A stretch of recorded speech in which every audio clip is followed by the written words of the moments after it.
Buenas noches, soy Gonzalo Priale, esto es 4 a la N. La campaña electoral está a portas, las encuestas muestran que la mayoría de los peruanos votarían en blanco, rechazan a todos los candidatos o precandidatos actuales o aún no han decidido su voto. La incertidumbre y el desencanto de los ciudadanos se suma a la fragmentación de la oferta electoral con más de 40 organizaciones políticas inscritas. El gobierno y el legislativo han entrado en una vorágine de leyes populistas que ponen en riesgo el futuro de la economía, hasta ahora resiliente.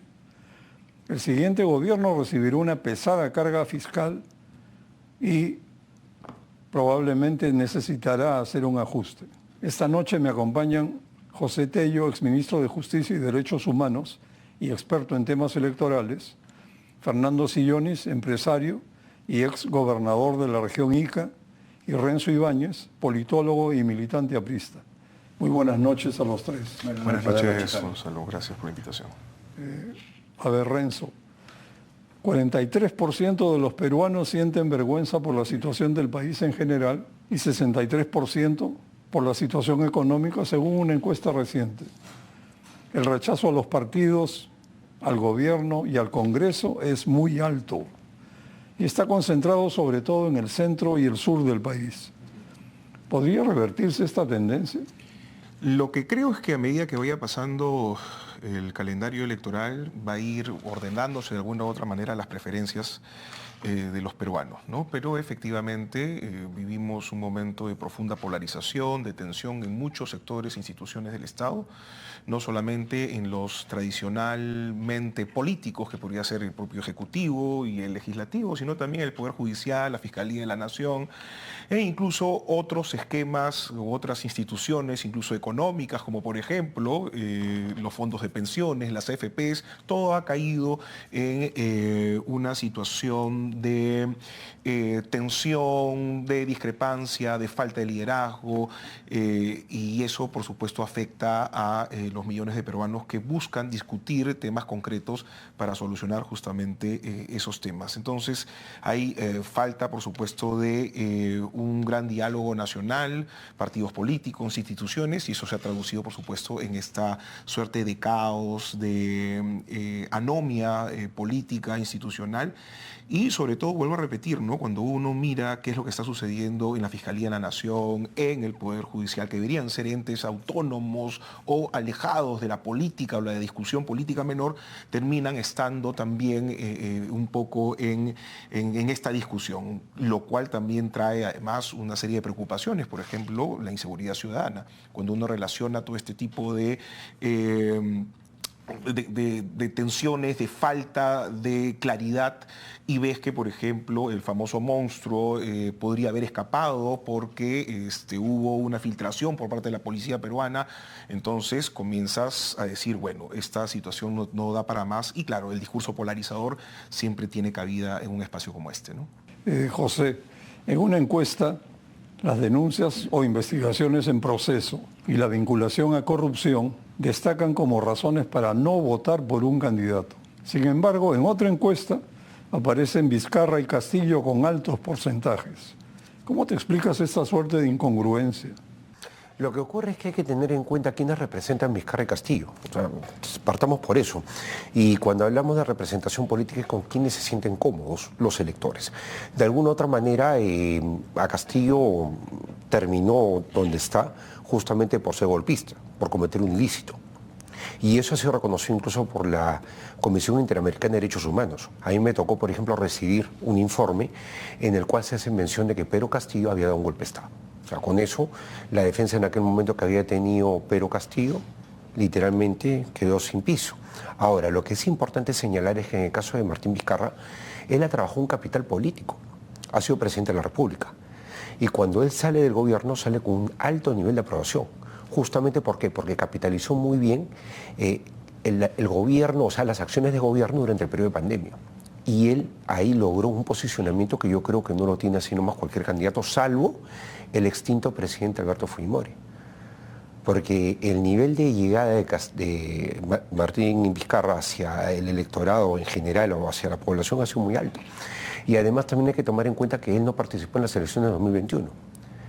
Sabemos cómo termina la historia, postula al Congreso, pero después queda fuera, y sabemos que ahora también está inhabilitado como corresponde, además que tiene que responder ante la justicia. Pero de alguna u otra manera son personas que los peruanos, en promedio, en muchas zonas, ven como representativas. Y eso es lo que no podemos soslayar. ¿Por qué? Porque eso significa que quienes están ahorita en el gobierno, las diferentes fuerzas políticas, no están haciendo bien su trabajo. O sea, si personas que tienen este nivel de cuestionamientos, tienen ese nivel de aceptación y aprobación, no están haciendo bien su trabajo los que nos están gobernando. Y justamente a la anomia a la cual hacía referencia Renzo va en ese sentido. Sobre todo los jóvenes están desencantados. Y la verdad, esta clase política hoy en día en el gobierno es algo que está dejando mucho que desear en cuanto a la atención de las necesidades primarias de la población. Y algo que creo que magnifica la incongruencia es que tanto Vizcarra como Castillo no están habilitados para postular. No, a ver, un momentito, permíteme, Gonzalo. En el caso de Martín Vizcarra no, pero Pedro Castillo sí puede postular, estando recluido. ¿A la presidencia? No, a la presidencia no. No, a eso me refiero, a la presidencia. No, pero tengamos en cuenta también algo, y eso es lo que no se está viendo. Últimamente los correlatos de fuerza han sido entre legislativo y ejecutivo, y como no ocurría desde hace mucho tiempo, hemos tenido una fuerza muy grande de oposición en el Parlamento. Podría ser de que Castillo, siendo locomotora, como candidato a senador, jale tal cantidad de senadores que nos podría, sin lugar a dudas, colocar una fuerza importante al Partido Juntos por el Perú, que es el partido que estaría utilizando como plataforma. Bueno, ese escenario es real. Tal vez real, pero no puede ser candidato presidencial. Para terminar, muy brevemente, ¿es razonable que Vizcarra, que no puede ser candidato, siga apareciendo en encuestas presidenciales? A mí me parece que no. Genera distorsiones. Pero también, además, y eso hay que tener cuidado, está favoreciendo la candidatura del hermano. ¿Eso crees que puede darle arrastre? Claro, claro que sí. Es su hermano. O sea, de alguna otra manera ya no está Martín Vizcarra, voto por el hermano. O sea, debe tener algo de Vizcarra. O sea, el Vizcarra que yo conozco. Hablo en el sentido de la población que tiene esa empatía con Vizcarra. Y eso es lo que debemos tomar en cuenta. Otro caso de un partido que puede tener una importante cantidad de parlamentarios. Bueno, Fernando, los ciudadanos desilusionados aspiran siempre a un cambio y los candidatos tradicionales de izquierda y derecha les ofrecen, entre comillas, el cambio que el país necesita. El hecho es que nada cambia y en los últimos 5 años no hemos parado de retroceder. ¿Cómo explicar este permanente deseo de cambio que no conduce a nada? Bueno, esto no ha empezado hace 5 años, ¿no? Es eterno. Es eterno. Sí. Entonces, Pero ahora estamos peor que nunca.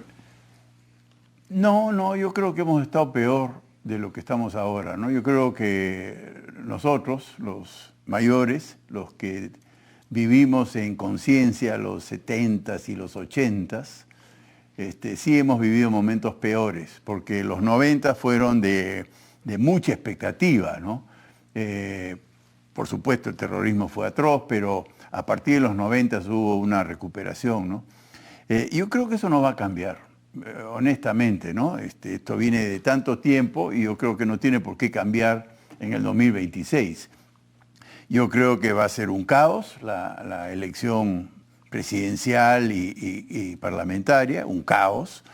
Se junta con la elección regional y municipal, otro caos, y no va a cambiar. Entonces, yo me he hecho la idea de hacer política desde la ciudadanía, ¿no? Como tú sabes, yo estoy excluido de la política, ¿no? Yo he sido denunciado por todos los delitos habidos y por haber. Yo estoy absolutamente convencido de que en la ciudadanía existe una mafia que persigue a funcionarios correctos, normales, ¿no? Que podemos cometer errores, pero no delitos, y nos hacen delincuentes de la peor especie y somos excluidos. Somos condenados por jueces, acusados por fiscales, rebotados en prensa y somos excluidos, ¿no? Entonces, hacer política activa desde el Estado, en mi caso eso ya se terminó, está habiendo estado dispuesto, pero se puede hacer mucho desde la ciudadanía. La prensa, hay que reconocerlo, ha sido la prensa, poca prensa, porque no toda la prensa, hay prensa muy maleada también, pero hay cierta prensa que fue la que revela la corrupción, la podredumbre, al más alto nivel gubernamental, policial, judicial, congresal. Entonces estamos en manos de ellos. Entonces a mí me gustaría extender el poder ciudadano, no solo a la prensa, sino a una ciudadanía empoderada, organizada para fiscalizar, para evaluar la gestión pública y denunciar con la voz alta, ¿no? Yo estoy confiando más en el poder ciudadano que en el poder político tradicional. José, los hitos en el cronograma electoral son noviembre para la realización de las elecciones primarias y el 23 de diciembre como fecha límite para presentar solicitudes de inscripción de fórmulas y listas de candidatos. ¿Tú crees que las primarias van a funcionar o habrá dificultades procesales? Hay que hacer una precisión en ese dato. El 30 de noviembre vamos a tener nosotros las elecciones primarias de afiliados, no afiliados. Una modalidad, otra modalidad que es la de solo afiliados, y los partidos van a escoger por sus afiliados a los delegados para una semana después, el 7 de diciembre, tener la elección por delegados. Entonces son dos fechas. Desde que se producen estas elecciones, tenemos un periodo de proclamación de candidaturas. Por eso es que más o menos los jurados electorales especiales empiezan con el trámite de inscripción. A partir del 10-12 empiezan ya los trámites de inscripción hasta el 23.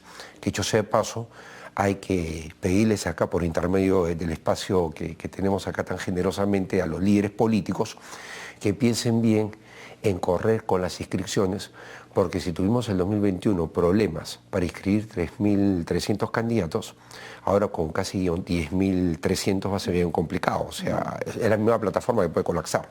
Pero eso ocurre justamente con una fecha límite el 23 de diciembre a las 23:59 horas. ¿Y qué ocurre con estas elecciones? Muy bien, normalmente estas elecciones las debería supervisar y ayudar en su ejecución la OMPE y el jurado. Pero actualmente se ha dejado en los partidos políticos que desarrollan las elecciones con asistencia técnica. Digamos, no vamos a tener el nivel de participación de la OMPE y del jurado como si lo tuvimos en las elecciones de 2021 y 2022. Pero vamos a ver cómo se van realizando estas elecciones primarias que solamente tienen el nombre primarias. Normalmente se les llamaba, desde que sale la ley de partidos políticos, que luego cambia a ley de organizaciones políticas el nombre, ya se les conocía como elecciones internas, pero ahora se les denomina primarias un poco en el ruido que dejaron por ahí las PASO que nunca vieron la luz, ¿no? Primarias abiertas. ¿No vienen a ser lo mismo? No, no son lo mismo para nada, porque la otra era una elección nacional casi en paralelo a la elección propiamente, o sea, a la elección general en este caso. Y era una elección que hubiese permitido que no hayan tantos partidos políticos. Y justamente este problema empieza con el propio Martín Vizcarra. Cuando se presenta en el año 2019 este paquete de 12 proyectos, que son la reforma política que lideró la Comisión de Alto Nivel de Fernando Tuesta y otros académicos, esto queda sexenado literalmente cuando 6 proyectos son priorizados y 6 quedan en el abandono. Nunca vieron ni siquiera la luz. Los otros 6 se llegan a convertir en leyes y terminan siendo derogadas progresivamente. Una de esas normas derogadas es justamente la PASO. Entonces, ahorita si tenemos 50 partidos, por si acaso, son 39 partidos políticos con 3 alianzas electorales, ¿no? O sea, perdón, son 39 participantes, 36 partidos políticos y 3 alianzas electorales para la cifra exacta. Pero a la fecha hay más allá de 50 partidos inscritos y que van a participar en las elecciones regionales y municipales. Y cuando hablemos en algún momento sobre esas elecciones, que son en algo más o menos de un año, ahí vamos a tener un gran problema, porque vamos a hablar no solamente de más partidos políticos que probablemente se inscriban, aunque ya es difícil, pero sobre todo vamos a hablar de los movimientos regionales, que también colocan candidaturas. Una multitud de candidatos. Más de medio millón. Terrible. Renzo, la mayoría de los partidos optaron por la modalidad de elección de candidatos a través de delegados. Solo el Partido Aprista Peruano implementará un modelo de elección diferente, un militante y un voto, Así es. que suena muy bien, en el que todos los afiliados podrán votar por sus candidatos sin la figura de los delegados. Así es. ¿Tuvo algo que ver con esta modalidad de elección el que el Jurado Nacional de Elecciones desafiliara a 11.000 militantes apristas o fue una mera coincidencia? Fue un, diría yo, bueno, el infortunio de los 11.000 que afortunadamente ya se solucionó. Porque son 11.000 votos, ¿no? Fue un bache en el camino, pero todo estaba orientado a que los apristas vayamos a las urnas para elegir a nuestros candidatos justamente bajo esta modalidad. En algún momento incluso se discutió si es que íbamos a ir por listas cerradas, imagínate 200 y tantos candidatos en una sola lista y la otra, y eso va a generar algunas grietas totalmente innecesarias. Pero ya está la cosa yendo por buen puerto y esperamos que el día 30 de noviembre tengamos ya nuestro candidato. Bueno, ojalá sea así. Así tiene que ser. Y además llamar la atención de que creo que, a veces en un momento como el que estamos hablando, pergeñando, discutiendo, siempre es bueno que partidos políticos con trayectoria, no solamente el mío, sino también, por ejemplo, el PPC, Acción Popular, procuren generar una fortaleza institucional que permita demostrarle a la gente que es posible hacer política justamente recogiendo el clamor ciudadano, que es también la preocupación de don Fernando, porque es cierto que la ciudadanía tiene que hacer lo suyo, pero las instituciones son aquellas que están llamadas justamente a hacer política, porque son las que van a estar en el Parlamento, las que van a discutir los grandes proyectos de ley, los que van a hacer la fiscalización correspondiente al poder de turno. Entonces necesitas organizaciones mucho más potentes que permitan canalizar, eso sí, el sentimiento ciudadano. En este momento, lamentablemente, todavía el sistema de partidos está en ciernes, hay que fortalecerlo y efectivamente hay una responsabilidad por parte de los reformólogos que en algún momento hicieron una reforma que, por no contar justamente con la voz de los partidos políticos, terminaron impulsando esto que ahora tenemos, ¿no? 40 y tantos partidos políticos, que ahora son 36 partidos y 3 alianzas que lo único que va a generar es mucho mayor incertidumbre en la población y además más polarización, ¿no? Porque mientras más atomización tengas, más polarización hay. ¿Por qué? Porque la gente va a quererse hacer notar. Entonces, a la hora de hacerse notar, por supuesto, no todos son políticos responsables ni gente con experiencia, ¿no? La gente lo único que va a venir es a discutir y en muchos casos, y creo que en el 90% de ellos, a gritar. No solamente eso, sino que además muchos de ellos no tendrán ningún empacho para estirar la mano para recibir cualquier tipo de dinero, ¿no? ¿Tú dirías que la propuesta de reforma de la comisión encargada ha influido en esta enorme fragmentación que tenemos por delante? Sin duda, fue ciega y fue antidemocrática en la medida de que se trató de impulsar o de imponer de arriba hacia abajo a través justamente del liderazgo de Martín Vizcarra, conjuntamente con algunos profesores míos, entre ellos, por ejemplo, Fernando Tuesta, de la universidad, pero que creo que ahí se equivocó, ¿no? Es decir, tratar de hacer este tipo de reformas sin entender cuál es la lógica de los partidos políticos. Y claro, los propios partidos que estuvieron en el Parlamento dijeron no vamos a ir a las PASO porque era una amenaza para ellos mismos. Entonces, si tú generas ese tipo de reformas tan ambiciosas sin necesidad de incluir las voces de los propios participantes, evidentemente vas a tener monstruos como este, ¿no? Fernando, quedan un par de minutos para terminar el bloque. Quería saber cómo ves este tema, cómo puede influir el convulso escenario internacional sobre el panorama electoral. Negativamente, ¿no? El panorama internacional está muy convulso, como tú lo has dicho. Bolivia, Brasil, Ecuador, Colombia, Venezuela, Cuba, Nicaragua, ni qué decir. Pero el propio Estados Unidos, ¿no? Es un mal ejemplo, ¿no? Mucha patanería, mucha soberbia. Y la soberbia se está contagiando. Yo estoy viendo mucha soberbia en la política peruana, así que lamentablemente negativa.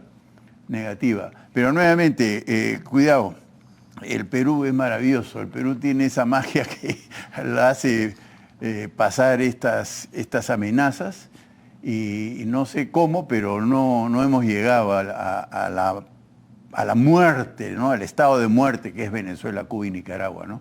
Yo creo que Perú sabe salir de estas amenazas Y lo estamos viendo, ¿no? Estabilidad económica impresionante, admirada en todo el mundo. Por supuesto, corrupción atroz, pero por eso confío tanto en la ciudadanía empoderada. Yo quiero que la ciudadanía se sume a esta labor fiscalizadora de cierta prensa y que realmente denuncie el maltrato en salud, el maltrato policial, el maltrato de mando medio, ¿no?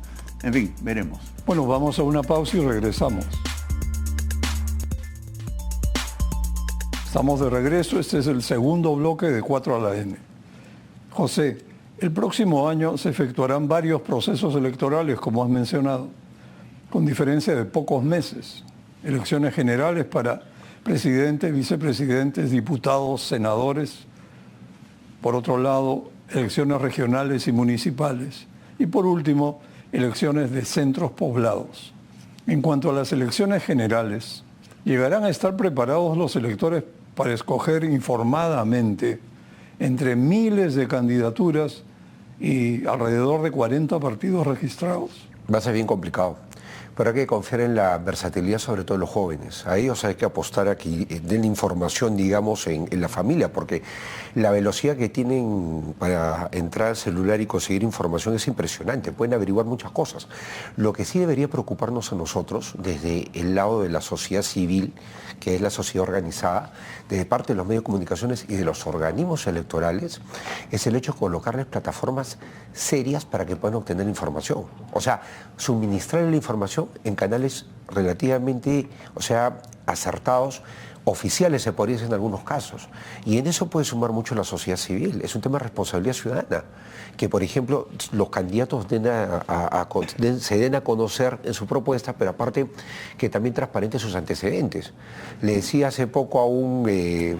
Eso suena a broma. Sí, no, es que lo que pasa es que tienen que entenderlo. O sea, hablando una vez con un candidato, le decía, la importancia de la hoja es transparentarte ante la gente. Si tú colocas que has tenido una sentencia condenatoria por un delito, no es que no vas a postular. Sí puedes postular, porque si estás rehabilitado no tienes problema. El problema está cuando tú ocultas esa información y ahí no eres transparente con el ciudadano. Ahí viene la sanción de la exclusión por parte del jurado. Bueno, y es discutible, complicado. porque hablando con constitucionalistas agarran y tienen el derecho al olvido, y hay mucho desarrollo doctrinario sobre eso, ¿no? Como que las personas ya cumplen etapas y que esto debe quedar atrás, pero en realidad yo creo que la condición de ser político y de ser candidato, de buscar el voto, tiene que ser una opción en la cual prime la transparencia y se diga tal cual uno es. Pero lo que llama mucho la atención, al menos me llama la atención, es ver cómo, con frecuencia, sucesivamente, toman cargos muy importantes en el país, en instituciones de alta importancia, personas que tienen antecedentes, a veces duran un día o dos, los reemplazan por otras personas que también tienen problemas. Parece que no hubiera peruanos sin antecedentes idóneos para los cargos del Estado. Eso es lo que últimamente parece que fuera una tendencia. Y es chocante verlo.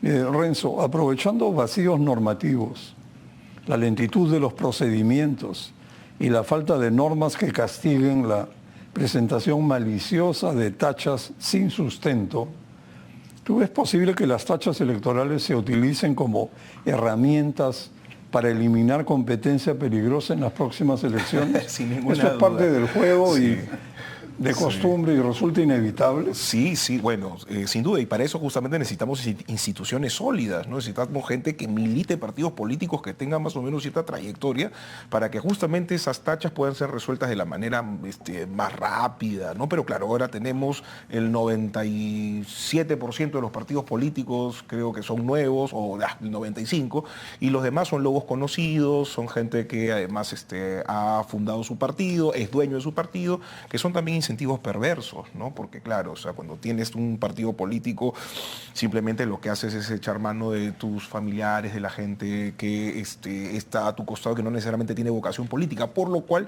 están sujetos muchas veces a este tipo de tachas. Pero no sé si ese sea el gran problema que vayamos a tener el año 2026. Para mí lo más problemático, lo más complicado, es un poco trasladar lo que hemos visto, por ejemplo, en Colombia, en Ecuador y por supuesto ahora poco a propósito de Charlie Kirk en Estados Unidos, lo que llamamos la polarización afectiva.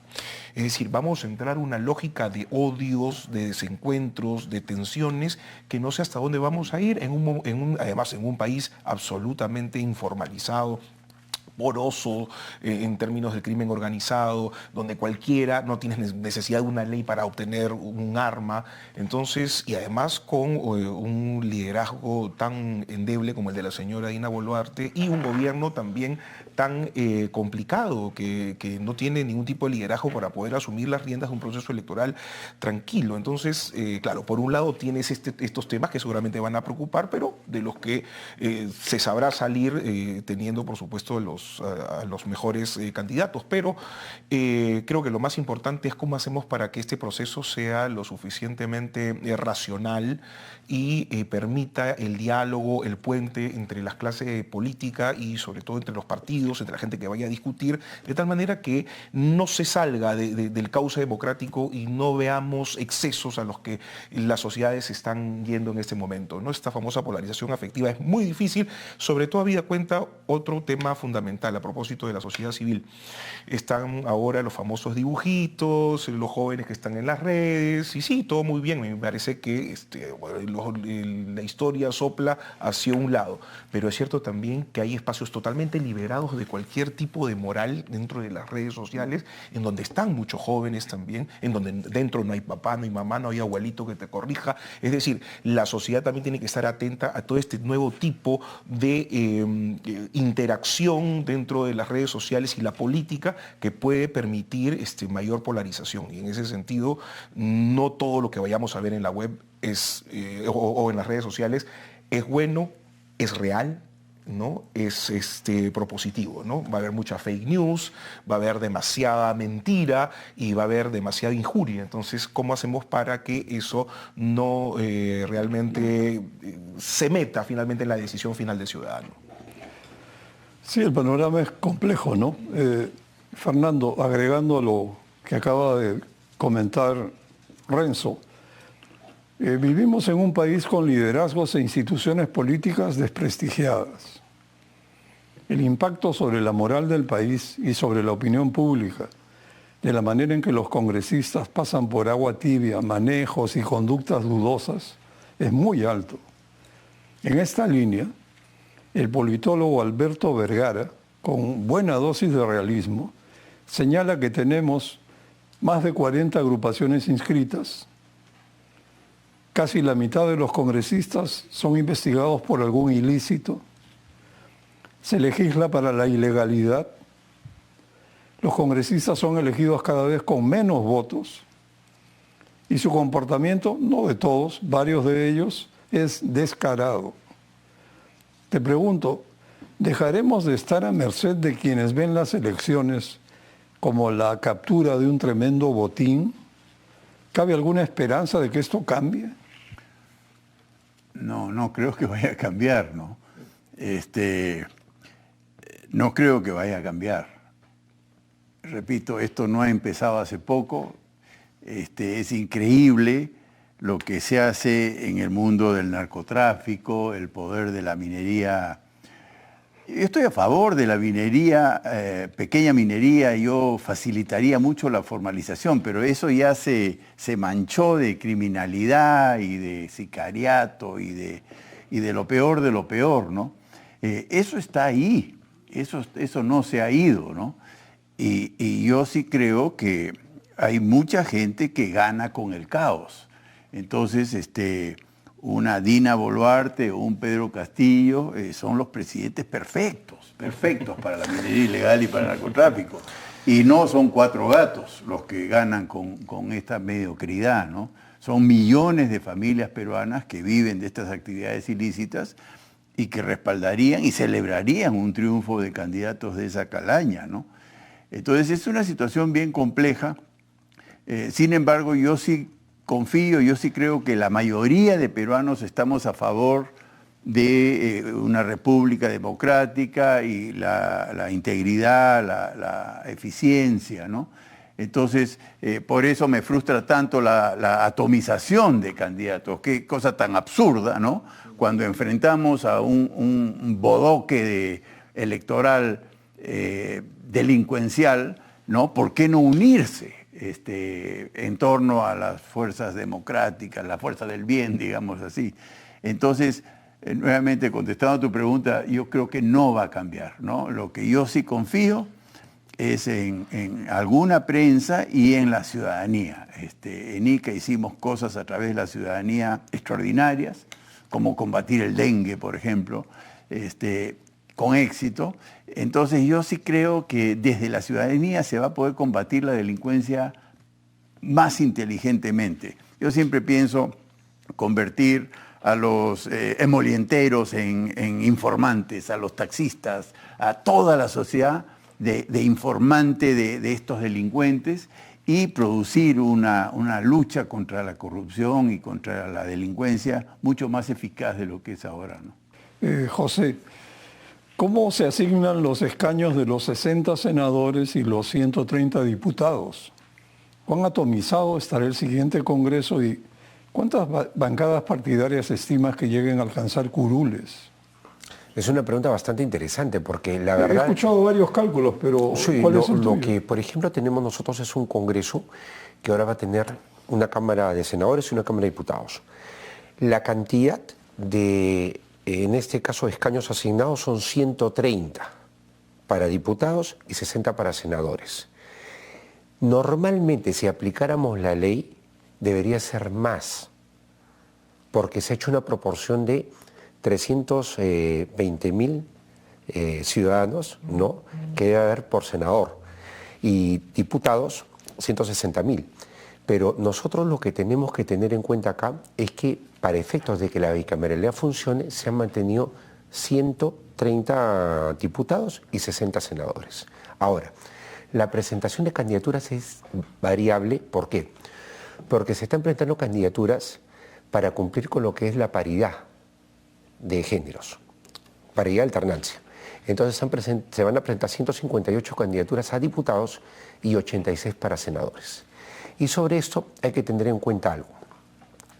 Nosotros, de lo que se refiere al Senado, vamos a tener la elección por distrito nacional de 30 senadores y por distrito múltiple de otros 30 senadores. Y ahí hay toda una dinámica que va a generar, ¿no?, que veamos cómo se va a configurar este mapa electoral, porque realmente eso sí genera, o sea, la dualidad de circunscripciones electorales sí genera un impacto en la conformación del Senado. Es algo muy complejo de explicarlo, pero realmente lo que nosotros vamos a ver es que en el caso, por ejemplo, de Lima Metropolitana, vamos a tener la elección de los senadores, de cuatro senadores en Lima Metropolitana, y vamos a tener, de 30 senadores en Distrito Electoral Único y de 30 senadores en múltiple, considerando las 27 circunscripciones.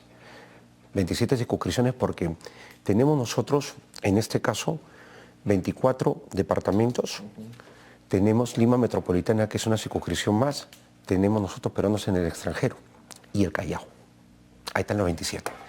Entonces, esta distribución, por ejemplo, que se va a hacer, es algo que nos va a llevar a nosotros a ver que los partidos que podrían quedar, más o menos serán pues unos 8. No creo que lleguen a 10. Porque como se va a fragmentar tanto, realmente los que logren concentrar mayor nivel de votación van a tener bastante fuerza. Pero acá hay un problema estructural también, queremos pensar ese futuro.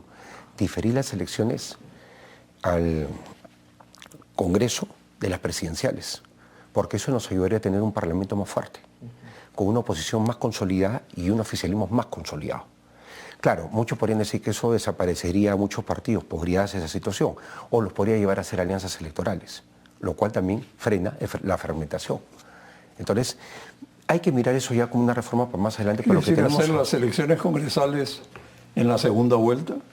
Claro, podría ser, o antes de las elecciones presidenciales, aunque lo normal sería después. Pero eso es como navegar así. Claro, pero después, considerando más o menos nuestra idiosincrasia, después, ¿por qué? Porque los que van a polarizar más son los dos candidatos que pasen a la segunda vuelta, en la presidencial. Dicho sea de paso, también deberíamos pensar en ya bajar la valla en el caso, por ejemplo, de la elección presidencial, ¿no? O sea, buscar quizás que no sea el 50% de los votos válidamente emitidos, sino ir, digamos, hacia otro tipo de mecanismos. Por ejemplo, como en otros países, ¿no? Que funciona el hecho de tener una mayoría, pero una mayoría, por ejemplo, del 10% sobre el contendor que le sigue. De esa manera, por ejemplo, el caso de Ecuador, ¿no? Clarísimo, ¿no? O sea, se puede, digamos, también evitar el pasar a una segunda vuelta. Interesante es todo este diseño, pero sí vamos a tener, podría denominar una eliminación enorme de estos partidos que recién se han creado. Es bien complicado que muchos de ellos pasen la valla. Pero probablemente se repite esta figura lamentable de bancadas que se hacen pedazos Mira, y al final hay 50 grupos. Yo creo que ahora, pero eso puede ocurrir con los 10 partidos, 8 partidos que pudieran tener representación. Claro. O sea, realmente puede ocurrir eso. Quizá eso debiera controlarse o evitarse. Es muy fácil romper las bancadas y armar grupos de A5 y conseguir comisiones. Claro, pero habría que ver qué tipo de sanción también colocas hacia eso, ¿no? Porque, por ejemplo, algo que debería quedar es la curul es del partido, no es de la persona. O sea, eso también debería entenderse y justamente los que hablaban de la eliminación del voto preferencial iban en ese sentido, ¿no? ¿Cuánto daño hace el voto preferencial? ¿Por qué? Porque realmente el candidato que llega a ser parlamentario se cree dueño de la curul. A él nadie lo saca. Yo gané con mis votos y por ende me puedo ir de aquí, allá, allá. Y no hay esa fidelización partidaria. Lo que se tiene que dar es dueño de la curul, el partido o la alianza electoral. Responde. Si usted quiere renunciar, se va a su casa. Viene su accesitario y se termina el tema. Interesante, pero lo preocupante es que nos ocupamos de estos temas cuando ya no se puede hacer nada y la elección una cosa que es importante y justamente recogiendo lo que dijo Fernando, hay que ver esto, que es un análisis bastante técnico, ¿ya? Hay que ver esto desde la sociedad civil y también marcarle una agenda al Parlamento que termine siendo electo en abril de 2026. Porque es la única manera en la cual vamos a lograr, o sea, desde la sociedad civil, generar cambio en la política. Desde el día 1, ¿no? Claro, pasar de ser grupos de interés en grupos de presión. Renzo, o sea, esa es la idea. Totalmente de acuerdo. A ver, Fernando, ¿tú crees que el gobierno entrante tendrá la valentía de detener el populismo desenfrenado que se viene traduciendo en leyes de alto costo fiscal y salvatajes a Petroperú? Ojalá, pero tengo mis dudas, ¿no? Yo confío, pues, a mí me impresionó muy favorablemente la campaña política argentina, ¿no? Como un mensaje, digamos, tan liberal pudiera haber sido acogido por un pueblo maltratado, empobrecido. Fue como resultado extraordinario. Ahora está teniendo problemas, Argentina está mucho más complicado que Perú, pero yo sí creo, por lo menos yo hubiera comunicado con mucha franqueza la reducción del tamaño del Estado. El Estado está atiborrado de gente incapaz, incompetente, que entraron con el tarjetazo, con el clientelaje, etc. Eso hay que depurarlo. A mí me gusta la idea de reducir el número de ministerios. Yo voy a votar por el candidato que ofrezca eso y que reduzca las tasas tributarias. Ustedes saben, yo soy agricultor, estamos celebrando la reducción del impuesto a la renta de 30 a 15% porque funcionó, ¿no? Propició inversiones y generó empleo.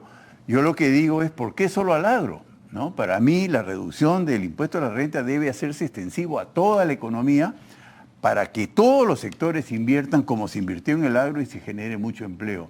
Es un mensaje con la ventaja de tener la economía estabilizada, un mensaje de simplificación administrativa, de reducción de tasas tributarias, de gran fomento de la inversión privada para generar muchísimo empleo, ¿no? Una propuesta que le haga ver a la juventud que van a tener empleo formal. A mí me parece un mensaje contundente. Pero nuevamente tengo mis dudas, ¿no? Tengo mis dudas porque por alguna extraña razón en Argentina funcionó y admiro a Milei en ese aspecto, cómo fue capaz de comunicar algo tan drástico y tener un respaldo. Ojalá suceda lo mismo acá, pero en fin, tengo mis dudas. Vamos a una pausa y volvemos. Este es el último bloque de 4 a la N. Estoy conversando con Fernando Sillonis, José Tello y Renzo Ibáñez sobre las próximas elecciones y lo que nos espera. Renzo, la calidad del debate electoral difícilmente será de buen nivel con tanto candidato. ¿Cuáles crees que serán los principales temas de campaña? Bueno, en principio, una de las cosas un poco para complementar lo que decía José, más o menos algunos cálculos dicen que serán unos 6 partidos políticos los que entren finalmente al Parlamento, ¿no? Pero ese no es el problema, sino lo que después terminamos discutiendo, que es la cohesión partidaria. Es decir, de nada te sirve que entren 6 lobos, entre comillas, en el mejor de los casos partidos políticos, cuando internamente al final se van a mandar cada uno por su lado y tengamos cerca de 10, 11 bancadas, ¿no? Ese es el gran tema que además va a complicar mucho un próximo gobierno, de ser el caso, para la estabilidad política. Y creo que uno de los grandes temas es el trabajo, ¿no es cierto? Y creo que pasa justamente por comenzar a valorar la política con P mayúscula, y eso implica convocar a los mejores, implica tener suficientemente claro qué estamos viviendo el día de hoy, ¿no? O sea, los términos de intercambio del año 2025 y por supuesto 2026 son muchísimo mayores a los de hace 15 años, y se hablaban incluso de sobreganancias, se discutía cuánto ganaban, pero en este momento está entrando a la caja fiscal muchísimo dinero, y lo que necesitamos en este momento es claridad para poder no solamente gastar, sino también para convocar inversiones y no tener complejos para ello, ¿no? Por otro lado, por supuesto, hay algunos temas que están pendientes y que se discuten, pero no hay cuándo resolverse, el tema de la inseguridad ciudadana.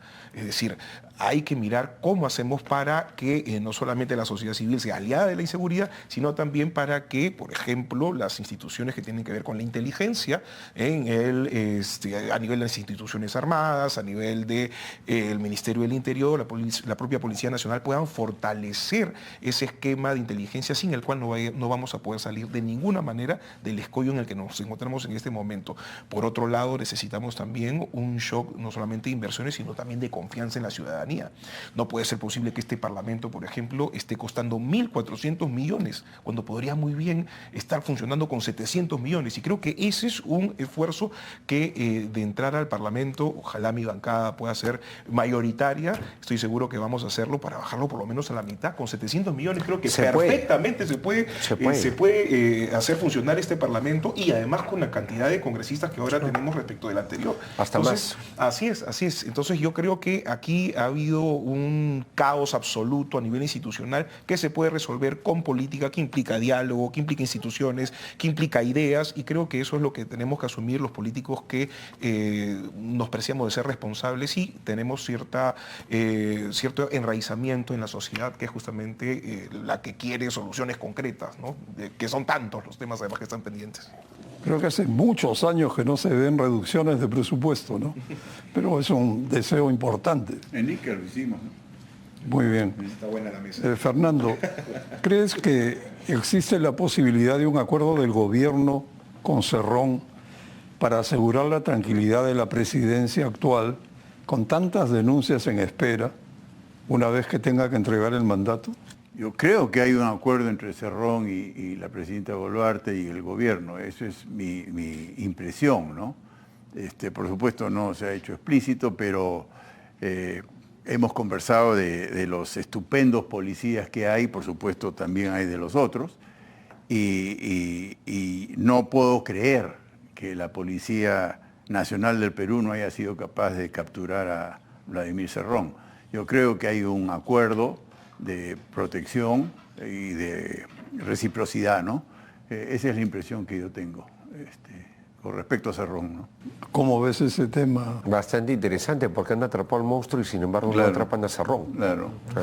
No puede ser, pues. Han atrapado al monstruo en Paraguay y no atrapan a Cerrón, ¿no? Sí. O sea, es algo...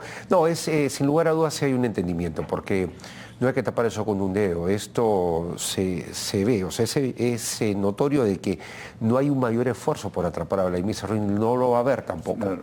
Es un tema político y eso está mal, porque de alguna otra manera resaltamos una cosa. He tenido oportunidad estos días de ser consultado sobre el tema del monstruo, por ejemplo, Y he resaltado el trabajo del gobierno por justamente esta captura. Pero también hay que, como se dice, colocarle nota en rojo por el tema de Cerrón, pues, porque es evidente que no están sino parte, digamos, de un compromiso, o sea, cumpliendo un compromiso con este sector de la política peruana que lo respalda Cerrón.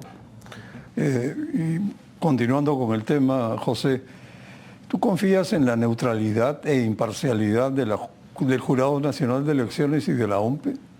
Yo veo de que están haciendo un buen esfuerzo, pero sí me preocupa, por ejemplo, el hecho, y yo lo expresé en una ocasión, el hecho, por ejemplo, que hayan asistido a hacer la convocatoria, o sea, cuando la presidenta convoca elecciones, lo hace con los 3 miembros de los organismos electorales, presidente jurado, jefe de rendir y jefe de OMPE. Es una bonita foto.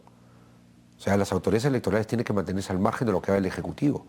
Otra cosa, lo que ocurrió recientemente con el primer ministro Eduardo Arana. ¿Es tácito? Claro, es tácito. No está expresamente el nombre de Fuerza Popular,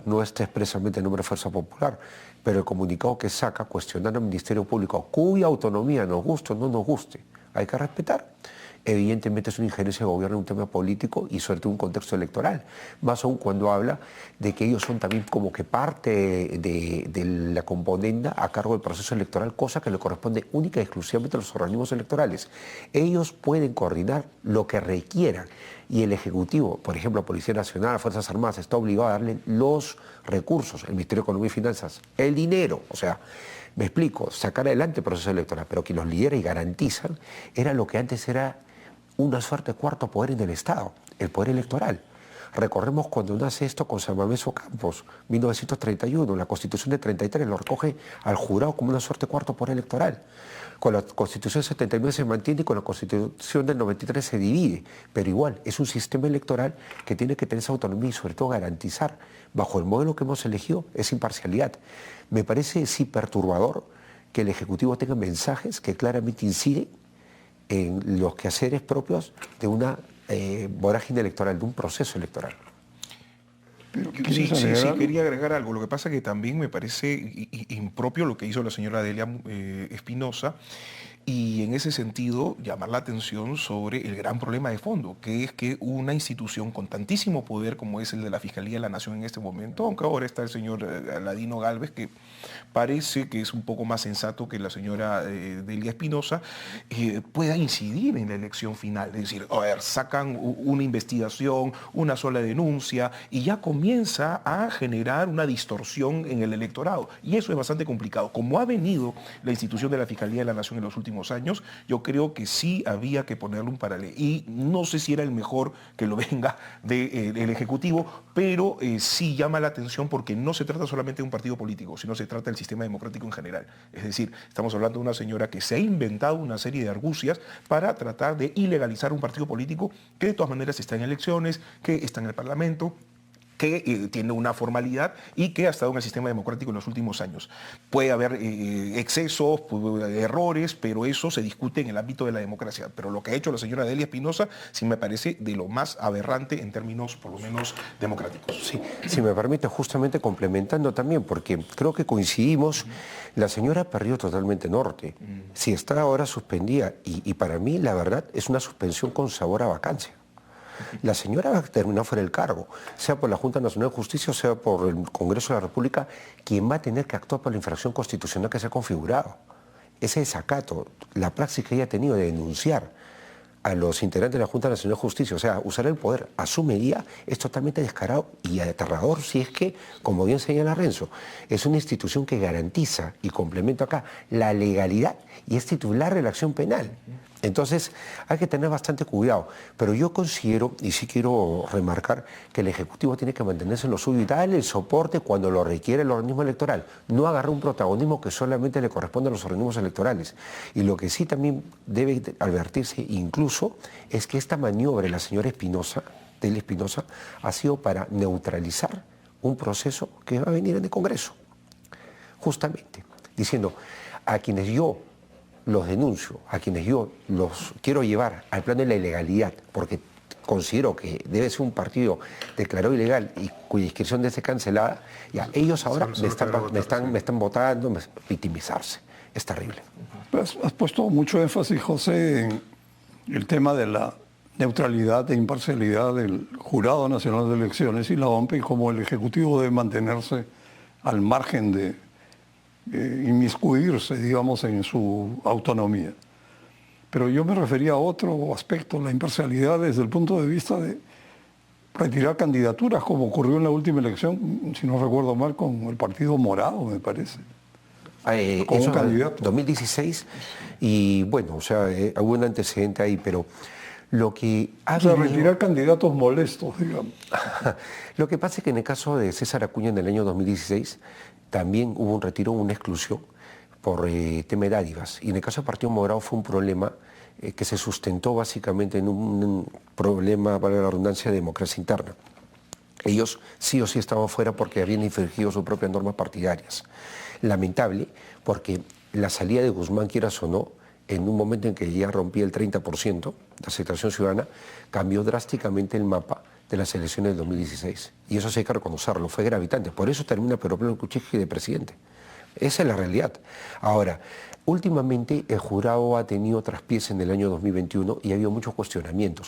Justamente en aras de que eso no ocurra, ahora más que nunca tienen que mantener distancia del gobierno y sobre todo también tienen que marcarse ellos en llevar el proceso de la manera más saludable. Lo están haciendo. Quiero resaltar que sí están metiendo su mejor esfuerzo por sacar las cosas adelante. Por ejemplo, en el tema de tachas contra las alianzas electorales, el jurado ha tenido un rol impecable, porque simplemente nadie le había puesto un estate quieto a tachadores que son extorsionadores en la guerra. O sea, esas personas van, escuchan tu nombre, escriben una reserva en el registro público y después dicen, no, me está quitando el nombre.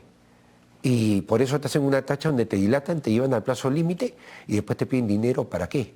Para retirar la tacha, desistirse. Entonces, eso, por ejemplo, el jurado lo corrigió y ha actuado penalmente contra ellos. Esas son cosas que se aplauden. Bueno, tenemos que terminar el programa y a cada uno le pido que, digamos, en un minuto o algo así, haga un resumen de lo conversado. Y tenía curiosidad, Fernando, de saber qué piensas. ¿Crees que se viene una campaña electoral con bastante odio y violencia? Sí, esa es la tendencia mundial. Pero nuevamente, cuidado con quedarnos con las noticias negativas, ¿no? El Perú ha sobrevivido a Castillo, que fue lo peor de lo peor. La presidenta Boluarte, disculpa que lo tenga que decir, es de una mediocridad sin límite, ¿no? Todos sus ministros, muchos ministros, muy mal. El Congreso, la policía, la fiscalía, yo ahora me he hecho caserito de la fiscalía y es lo peor de lo peor, los jueces, etcétera, ¿no? Pero nuevamente Perú tiene esta cosa extraordinaria que hace que, por ejemplo, ¿no? la estabilidad económica es un valor extraordinario a nivel mundial reconocido. Entonces, yo quiero trabajar desde la ciudadanía para levantar otros valores, ¿no? Y ponerlos a la altura de la estabilidad económica que tiene que ver con la fiscalización del Estado desde la ciudadanía. Yo creo que lo vamos a lograr. Y simplemente terminar diciendo que he aprendido mucho de José y de Renzo, que me parecen políticos muy, muy experimentados. Interesantísimo. Renzo, un minuto, por favor. Cómo no. Bueno, muchas gracias por la invitación y la estupenda conversación. Lo primero, soy un entusiasta de este país, amo este país con todo ardor y por eso hago política. Y por eso creo que la vuelta a la política con P mayúscula es fundamental, es importantísimo hoy más que nunca. Yo recuerdo que la última vez que gobernó este país un político se pudo reducir la pobreza a más de 25 puntos. Se pudo crecer a más de 8%. Se pudo reducir los índices sociales más importantes casi a cero. Y luego, después, hubo caos, hubo tensión, polarización, odio, pelea, destrucción de todo lo anterior. Y necesitamos en este momento justamente liderazgo y sobre todo comprensión de lo que tenemos al costado de este maravilloso país que tiene todo para seguir creciendo. Minerales, recursos humanos, recursos naturales, pero sobre todo la enorme capacidad que tenemos de resiliencia. Luis Alberto Sánchez, para terminar, hablaba de que la historia era pendular, ¿no? En algún momento habían momentos complicados, difíciles y otros momentos que nos hacían, o no, el país no daba la oportunidad de volvernos a escuchar, a entendernos, y creo que estamos justamente en esa curvita, así que el 2026 tenemos bastantes estrellas. Muy bien. José, por favor. Buen cierre lo de las estrellas. Mantengamos la neutralidad. No, un poco más allá de este espacio con tan directo panel, viene el tema de, básicamente, y lo dijo Fernando, la sociedad civil se tiene que poner los pantalones. Lo voy a decir clarito.